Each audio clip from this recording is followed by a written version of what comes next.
काल में पाया गया। हर्षवर्धन का क्या मतलब होता है? हर्षवर्धन, हर्ष यानी खुशी, वर्धन यानी बढ़ना। खुशी कब बढ़ती है?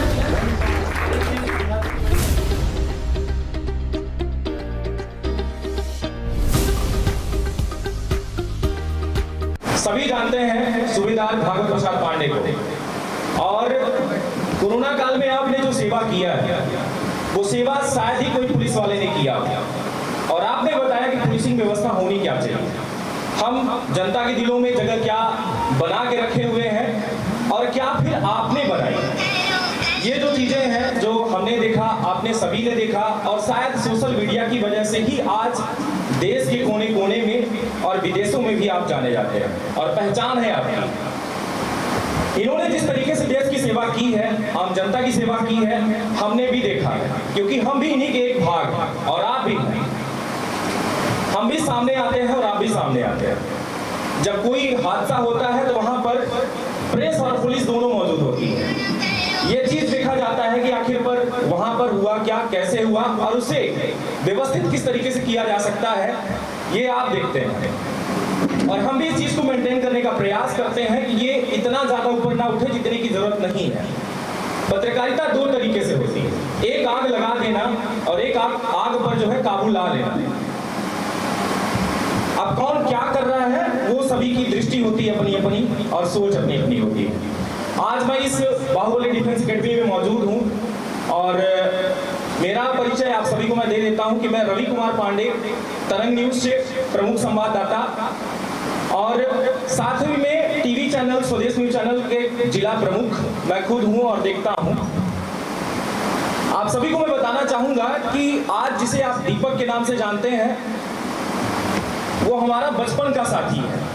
बचपन से हमारे साथ रहा और हमारे बीच में पला बढ़ा, साथ में खेला, और आज हम भी जिले में हैं और वो भी जिले में हैं। हम दोनों ने अपने गांव को छोड़ा नहीं। सभी लोग होते हैं जो देश विदेश जाते हैं कमाने के लिए, लेकिन हम दोनों ने ये सोचा कि हम कुछ अच्छा करते हैं और ऐसा कुछ करेंगे जिससे हमारा देश, जिला और गांव जो भी है सबका विकास। उसके साथ ही खुद दीपक जो है यहाँ से लेकर के दीपक हर जगह प्रयास किया अपनी पहले जॉब के लिए, देश सेवा के लिए। वो फिजिकल कमी है, आंखों की दृष्टि को लेकर के उसे फैल होना, ना कि उसकी बॉडी में कोई और कमी है। ये ईश्वर सब कुछ करता है, आपको जो मेंटेन करके रखा है, आपकी आंखें, नाक, कान, शरीर जो भी है, आप तोड़ लो कहीं पर जाके, एक्सीडेंट हो जाए, हादसा हो जाए, वो अलग बात है, लेकिन जो भी दिया पहले ईश्वर ने आपको दिया है वो नेचुरल फीलिंग है। जो कमी थी वो भगवान ने कमी दिया, ना कि उसने कोई कमी रखी। उसने काफी मेहनत किया, जितना उसे मेहनत करना था उससे ज्यादा किया, क्योंकि हमारे गांव में वो सेवाएं नहीं थी। हमारे गांव खुद देख रहे हैं आज वाकई में काफी जो है देखने को मिल रहा है कि देश, प्रदेश या विदेशों में भी तरक्की हो रही है। तरक्की के पीछे सबका हाथ है, हमारा भी कुछ हाथ है। सब कुछ हमारे देश के प्रधानमंत्री नहीं करते, कुछ हम भी करते हैं। हम पढ़ते हैं, हम इंजीनियर हैं, हम किसी चीज का विकास करते हैं। आज भी जो है वैज्ञानिकों के द्वारा ही पहुंचाया गया चंद्रयान 3। किसके द्वारा? तो वैज्ञानिक कौन बना? आप बने, आप में से कोई बनेगा, हम बनेंगे, तभी जाकर ऐसा होगा कि हम देश का विकास सिर्फ एक व्यक्ति नहीं करता, सभी का योगदान होता है। उसी में से सभी का है, आपका भी है। और काफी खुशी हो रही है कि सिर्फ एक बार बात करने के बाद आपने वक्त दिया। भागवत प्रसाद पांडे जी यहाँ पर पहुंचे, इन्होंने अपना वक्त दिया और आपको आज खुद मोटिवेट करेंगे। और हमें इस बात की भी खुशी हो रही है कि यहाँ पर लगभग दीपक ने जो मुझे बताया कि 8 बच्चों का सिलेक्शन हुआ है। बहुत खुशी की बात है। और हमें जानकर काफी खुशी हुई कि हमारे गांव का लड़का आज जिले में 8 लड़कों को देश की सेवा करने के लिए तैयार करके रख दिया है। और ऐसी एकेडमी बनाया उसने कि आज यहाँ से 8 ही नहीं बल्कि आगे चल के 80 और 800 भी यहाँ से जा सकते हैं। जा सकते हैं या नहीं जा सकते? जा सकते हैं। तो ये होती है मेहनत। उसने मेहनत किया तो मेहनत आज फालतू नहीं गई। फालतू का मतलब ये है कि उसने जब से शुरुआत किया, दौड़ा, भागा और कंपटीशन की तैयारी की, तो उसने हार नहीं माना। हार का मतलब ये हुआ कि सिलेक्शन नहीं हुआ तो क्या होगा? हमारा नहीं होगा, आपका यानी अपने आप उसमें तो इतना तैयार कर लिया कि मेरा नहीं हुआ तो कोई बात नहीं, हम यहाँ से जिले से इतने लोगों को देश सेवा करवाएंगे जिनकी आज सोच होगी, उस सोच को हम वहां तक पहुंचाएंगे। और वो जाकर आज साकार हुआ। और आप देख रहे हैं ये पोस्टरों में जितने भी लोग हैं वो सभी का सिलेक्शन हो रहा है और सिलेक्शन होता ही चला जाएगा धीरे धीरे। होगा या नहीं होगा? तो एक बार जोरदार तालियां दीपक वर्मा के लिए। और साथ में अब हम जो भी बात करेंगे, अब यहाँ पर सूबेदार भागवत प्रसाद पांडे जी जो कि सर हैं, वो खुद आपको मोटिवेट करेंगे, अपनी बातों को रखेंगे। और इसके पहले दीपक वर्मा जो है सर का स्वागत करें, माल्यार्पण करें। बाहुबली डिफेंस एकेडमी के संचालक, जोरदार तालियों के साथ।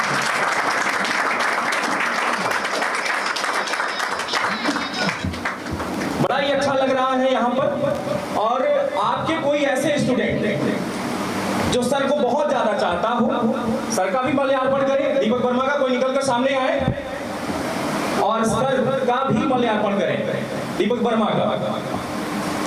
जोरदार तालियों के साथ।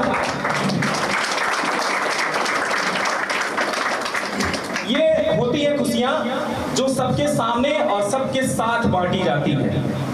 घर के 8 दीपक जो हैं वो कहां जा रहे हैं? आर्मी में। 8 दीपक, एक दीपक नहीं, आज 8 दीपक जा रहे हैं। और इस बात की हमें खुशी नहीं बल्कि सबको खुशी हो रही है नहीं हो रही? हो रही है ना? तो चलिए अब हम माइक देंगे सर को और सर आपको मोटिवेट करेंगे, अपनी बातों को रखेंगे और आपका जो भी हौसला अभी कुछ कम होगा सर बताएंगे कि बढ़ता कैसे। रवि के आंदोलित विचारों ने बहुत कुछ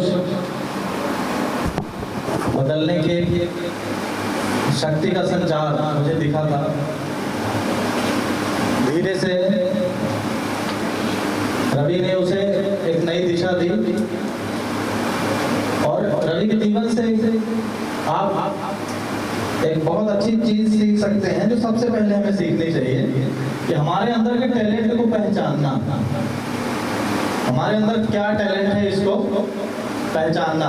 आज आप देख सकते हैं कि रवि ने न सिर्फ अपने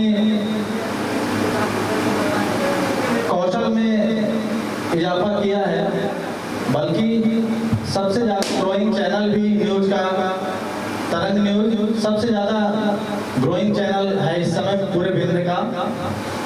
ताली बजाना था इसमें। ऐसे मुद्दे, सेंसिटिव मुद्दे जो समाज के हित में हैं, निडरता के साथ, निष्पक्षता के साथ उठाना और ऐसे लोगों की आवाज ऊपर तक पहुंचाना जिनकी आवाज कहीं न कहीं नीचे रुक जाती है। ये एक प्रकार की देशभक्ति भी है।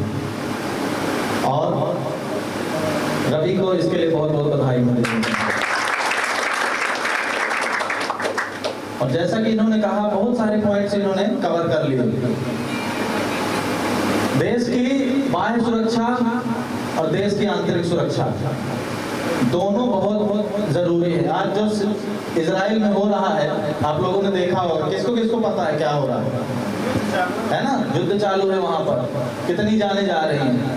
ठीक है, आर्मी की क्या उपयोगिता होती है, पुलिस की क्या उपयोगिता होती है, ऐसे वक्त में हमें पता चलता है। कहते हैं ना कि जब तक किसी चीज की जरूरत नहीं होती तब तक उस चीज का महत्व हमें पता नहीं होता। सुई की जरूरत नहीं है तो सुई कहाँ रखी हमें पता नहीं है, पर जब बटन टूट जाता है तब फिर सुई ढूंढने निकलते हैं। तो तलवार से वो काम नहीं होता जो सुई से काम होता है। तो हर व्यक्ति का एक महत्व होता है और सभी लोग अपने अपने क्षेत्र में महत्वपूर्ण हैं, लेकिन सबसे महत्वपूर्ण अगर कोई है तो वो है आर्मी। पहले नंबर पर आर्मी रहती है। देश क्यों? क्योंकि पेट पालने के लिए हर व्यक्ति काम करता है। पेट पालने के लिए हर व्यक्ति काम करता है, लेकिन एक उसके अंदर एक इच्छा ये भी होती है कि पेट भी पलता रहे, हम जीवित भी रहें, जिंदा रहें। ठीक है, पर आर्मी में जो आदमी जाता है उसका पहला उद्देश्य ही होता है कि देश सुरक्षित रहे, राष्ट्र के लिए। आर्मी का सम्मान जो आर्मी में हो रहे हैं उनको बहुत बहुत बधाई। जो किसी भी कारण से, जैसे दीपक जी की कहानी है कि खुद आर्मी में नहीं, कितनी बड़ी स्टोरी है यार। खुद एक छोटी सी कमी के कारण, आंखों की समस्या के कारण वो नहीं जा पाए। सोचिए कितना अंदर उनके भरा रहा होगा कि मैं आर्मी में जाऊंगा, कितना उत्साह भरा रहा होगा, लेकिन एक छोटी सी कमी के कारण वो नहीं जा पाए। तो वो रुके नहीं, उन्होंने कहा कि मैं नहीं जा रहा हूं तो क्या, मैं सैकड़ों दीपक भेजूंगा, मैं अपनी स्टोरी आपको बताना चाहूंगा। बचपन में हम लोगों ने स्कूल ज्वाइन की फिल्में देखी तो लगा आर्मी होती है, लेकिन गांव में जब जब हमने चाहा कि चलो यार ज्वाइन करते हैं आर्मी या तैयारी करते हैं, तो गांव के 4 हमारे कोई न कोई भले आदमी, जैसे ही हम दौड़ना 2-3 दोस्त चालू करते हैं तो सुबह क्या कर रहे हो, कहाँ सकारे दौड़ रहे हैं, खेते वेते में जा, चारा वारा ले आवा, गैया का खावा तो दूध मिली, दौड़े से कहाँ मिली। तो हम बोले कि आर्मी में जाएंगे, बोले और तो हुआ है बाप रात के गए नहीं है तो बचे आर्मी में जाइए, पुलिस में जाइए, पुलिस में आर्मी में ऐसे सिलेक्शन नहीं होती, ठीक है। हमारे मन में भी कभी ना कभी डाउट ऐसा रहता था, अरे यार सही बोल रहा है, जब गांव से किसी का नहीं हुआ तो हमारा कैसे होगा। लेकिन फिर भी अपने आप को मोटिवेट करके किस तरह से इस सीढ़ी को हमने पार किया वो हमारा दिल जानता है। लेकिन अगर वहीं पर हमारे पास कोई प्रशिक्षक होता तो हो सकता है मैं 4 साल पहले पुलिस में आ जाता, हो सकता है कि मैं उससे पहले आर्मी में चला जाता, ठीक है। तो प्रशिक्षक का एक बहुत बड़ा रोल होता है। जब हम पास होते हैं किसी पेपर में तो हमको लगता है बहुत होशियार आदमी है, चाहे लगता है नहीं लगता, जो पास होता है उसको लगता है मैं बहुत होशियार आदमी हूँ। तो मैं उसको बता दूं कि जो प्रशिक्षक है वो जो प्लस करता है वो आपकी सफलता को प्लस कर देता है। तो शिक्षक जो पढ़ाए जो बताए उसका अनुसरण करने में सरलता है, लेकिन खुद अनुसंधान करने में बहुत कठिनाई है। क्यों? क्योंकि आपको पता नहीं क्या पढ़ना है। जब कोई बताएगा कि क्या पढ़ना है, कैसे दौड़ना है, कितना दौड़ना है, हम बोल दिए जाओ दौड़ो, तुम दौड़ रहे हो, कितना दौड़ रहे हो पता नहीं, क्यों? सही है ना? पर ये बताएंगे कि नहीं इतने चक्कर दौड़ना है। क्यों? तुमको दौड़ना 8 चक्कर, तुम मार दिए 16 चक्कर, कल से लिए पाँव बैठे मम्मी क्या करेंगे, दौड़ना तुमको है ना। तो शिक्षक बताएगा कितना दौड़ना है, कितने बजे उठना है, ये खाना है ना। ये बंद कर दो यार इसको, पसीना बहाओ, खून बहाने के लिए जा रहे हो, वहाँ खून बहाने की तैयारी करके जा रहे हो तो पसीना बहाने से मत डरो, ठीक है। तो इसमें एक कविता के साथ मैं अपनी बात खत्म करूंगा। उस कविता में पुलिस, आर्मी, जो भी वर्दीधारी हैं उनको सबको कवर किया गया है। दुनिया की सबसे अच्छी नौकरी अगर होती है तो आर्मी और पुलिस की होती है। क्यों? आर्मी बाहर के दुश्मनों से हमारी रक्षा करती है, पुलिस अंदर की, समझ रहे हो। बाहर का कोई हमारे देश में ना अटैक करे इसकी जिम्मेदारी आर्मी की है, और कोई बदमाश तुम्हारा पैसा ना लूटे, लाठी मार के न भाग जाए, मुंडी ना फोड़ दे, ये पुलिस है। आप एक अच्छा जीवन जिए, आप एक बढ़िया जीवन जिए। आप कमा रहे हो, क्यों कमा रहे हो? एक बात बताओ, आप कमाते हो, पैसा कमा के लाए इसलिए ना कि हमें पैसे का ये खरीदे वो खरीदे, गाड़ी खरीदे, कोई हम उनको मार के 4 लाठी गाड़ी में छुड़ा ले, क्यों? ऐसे ना है। हम गाड़ी खरीदे 80,000 की, चले जा रहे हैं कहाँ हम जाओ, नहीं पुलिस है वहाँ। क्यों? रात में किसी ने मुझसे बोला अरे हमको पुलिस बहुत नफरत है, हमने बहुत अच्छे आदमी हो तुम, रात में 2 बजे खड़े हो जाओ किसी चौराहे पे, वहाँ जब 2 शराबी तुमको टहलते नजर आएंगे तो सबसे पहले तुमको पुलिस के याद आएगी, यार 100 डायल लगा दें। आएगी कि नहीं आएगी? है ना। आप किसी शहर जाएंगे, आपको कोई पता पूछना होगा, वहां पर आप सबसे पहले देखोगे पुलिस वाला है कोई, तो आप उससे जाके पूछोगे, भरोसा रहेगा ये सही बताएगा, बाकी पता नहीं कौन क्या बताते हैं, ठीक है। तो ये चीजें हैं और इनको हमेशा ध्यान में रखना।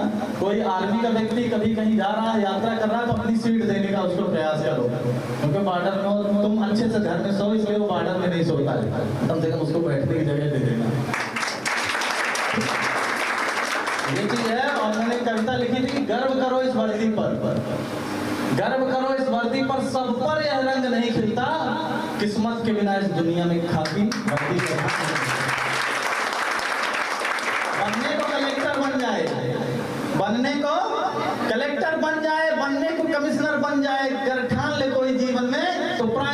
मिनिस्टर बन जाए।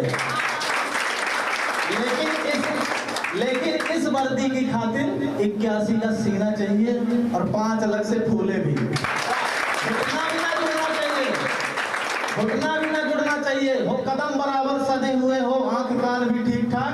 केवल आंख के कारण सर रुके थे ना, लेकिन उन्होंने अपना कोटा पूरा कर दिया। जीवन में याद रखना हो, आंख कान भी ठीक ठाक, इन सब खूबी के बावजूद भी घोड़े सा उड़ना चाहिए।